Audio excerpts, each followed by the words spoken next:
Assalamualaikum warahmatullahi wabarakatuh.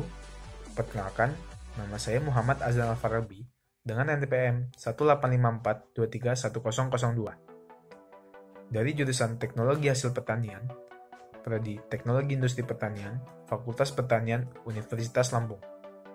Di sini saya akan menjelaskan materi mengenai hierarki data informasi dan knowledge bagi arsip dan kepuasan pengguna. Dewasa ini, pengelolaan informasi dan pengetahuan menjadi bagian yang sangat penting dalam berjalannya sebuah organisasi. Data informasi termasuk hal penting dalam kegiatan sebuah organisasi. Kegiatan-kegiatan tersebut merupakan rangkaian memori dan menjadi bukti dari organisasi yang kelak dapat bermanfaat bagi jalannya aktivitas organisasi itu sendiri. Data informasi dalam suatu organisasi juga harus tertata dengan baik. Maka dari itu, penting untuk mengelola data, informasi, dan knowledge yang ada pada organisasi agar data-data tersebut dapat ditemukan kembali dan menjadi acuan organisasi dalam menjalankan kegiatannya dan mencapai tujuannya dengan baik. Data adalah satu atau lebih simbol yang digunakan untuk mempresentasikan sesuatu.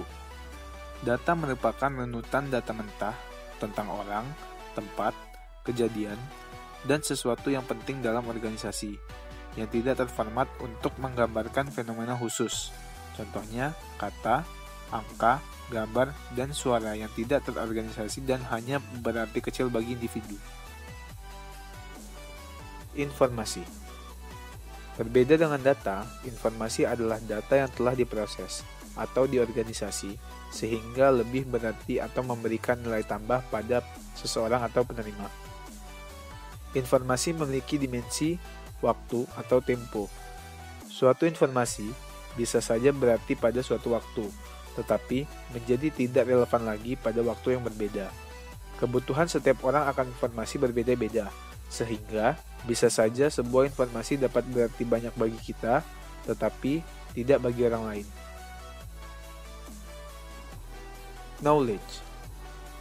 Knowledge atau biasa disebut dengan pengetahuan adalah kombinasi dari naluri, gagasan, aturan, dan prosedur yang mengarahkan tindakan atau keputusan.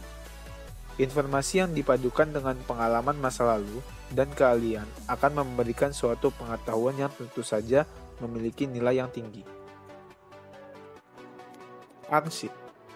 Menurut Lembaga Administrasi Negara atau LAN, arsip adalah segala kertas, berkas, naskah, foto, film, mikrofilm, rekaman suara, gambar peta, bagan, atau dokumen lain dalam segala macam bentuk dan sifatnya, atau salinan serta dengan segala cara penciptaannya, dan yang dihasilkan atau diterima oleh suatu badan, sebagai bukti dari tujuan organisasi. Kepuasan pengguna. Teori penerimaan pengguna terhadap suatu teknologi informasi disebut teknologi acceptance model, atau biasa disebut TAM, yang pertama kali diperkenalkan oleh Davis pada tahun 1989, yang merupakan model yang diadopsi dari model TRA. Model penerimaan teknologi atau TAM merupakan salah satu model yang paling banyak digunakan dalam penelitian sistem informasi, karena model ini lebih sederhana dan mudah diterapkan. TAM adalah model yang digunakan untuk memprediksi penerima pengguna terhadap teknologi berdasarkan dua variabel, yaitu persepsi kemanfaatan dan persepsi kemudahan. Studi kasus. Dalam penerapannya, data informasi biasanya digunakan untuk kearsipan. Yang dimaksudkan di sini yaitu data-data informasi yang ada, diterima, dan akan disimpan dalam arsip untuk digunakan kembali dan mempermudah untuk menemukan data tersebut. Selain itu juga, studi kasus pada Lembaga Kementerian Kelautan dan Perikanan (KKP), di mana mereka menggunakan arsip dalam pengambilan keputusan untuk memerangi illegal fishing, dan kerjasama antara Arsip Nasional Republik Indonesia atau ANRI dan Komisi Pemberantasan Korupsi (KPK) untuk arsip-arsip perkara korupsi yang akan disimpan di ANRI. Pengumpulan data melalui wawancara dan studi literatur. Hasil yang didapat ditinjau adalah data tercatat pada arsip, kemudian data tersebut menjadi informasi yang memaknai oleh organisasi dan kemudian menjadi pengetahuan untuk pengambilan keputusan organisasi. Manfaat data informasi dalam perusahaan dan informasi. Yang pertama, meningkatkan efisiensi operasional. Investasi di dalam teknologi sistem informasi dapat menolong operasi perusahaan menjadi lebih efisien, sehingga perusahaan dapat menjalankan strategi keunggulan biaya. Yang kedua, memperkenalkan inovasi dalam bisnis. Penggunaan ATM dalam perbankan merupakan contoh baik dari inovasi teknologi sistem informasi. Yang ketiga, membangun sumber-sumber informasi strategis.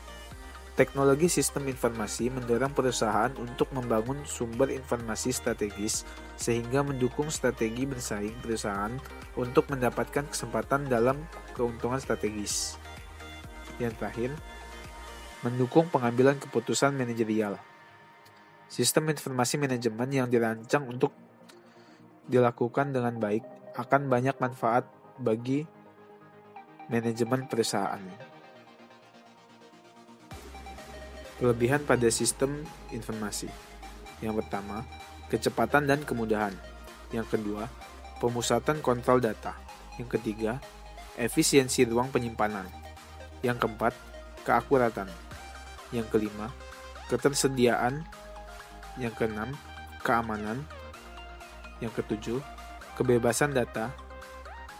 Dan yang terakhir ada user view. Selain memiliki kelebihan, data informasi juga memiliki kekurangan, antara lain proses backup yang cukup memakan waktu. Lalu, bila ada akses yang tidak benar, kerusakan dapat terjadi. Yang terakhir, memiliki sistem yang lebih rumit, sehingga memerlukan orang yang ahli. Materi ini penting untuk kita ketahui, karena dalam menjalankan suatu perusahaan atau organisasi diperlukan data, informasi, dan knowledge. Tidak hanya dapat kita terapkan dalam dunia organisasi, kita juga dapat menerapkannya dalam kehidupan sehari-hari. Contohnya, data informasi menjadi penting bagi kita untuk mempelajari materi pelajaran, karena dengan memiliki catatan, kita dapat mempelajari materi tersebut berulang-ulang kali hingga kita paham.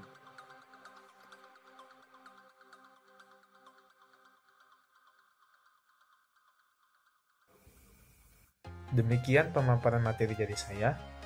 Terima kasih atas perhatiannya. Wassalamualaikum warahmatullahi wabarakatuh.